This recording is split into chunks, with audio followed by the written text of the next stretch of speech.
going nowhere in a hurry. As large parts of India are brought to a standstill by power blackouts, passengers on the country's rail system have spent another frustrating day wondering when the electricity will come back on.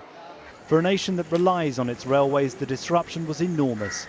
Drivers left to use whatever technology still seemed to work, as millions of passengers were left stranded.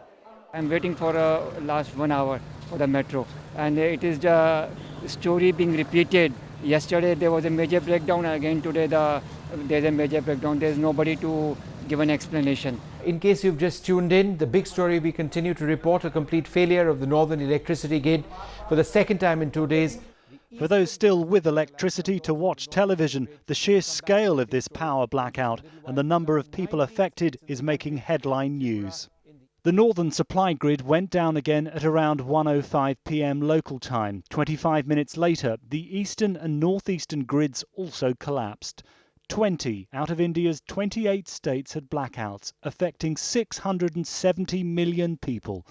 New Delhi's metro system came to a halt, with passengers having to walk on the tracks to reach the nearest platform.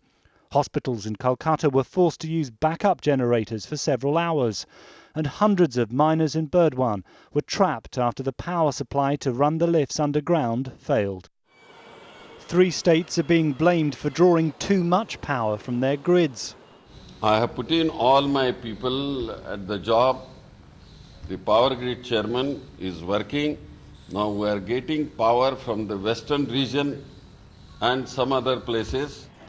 As people turn to generators for power, this blackout shows the struggle India's infrastructure faces in coping with the country's insatiable demand for electricity. Neil Connery, ITV News.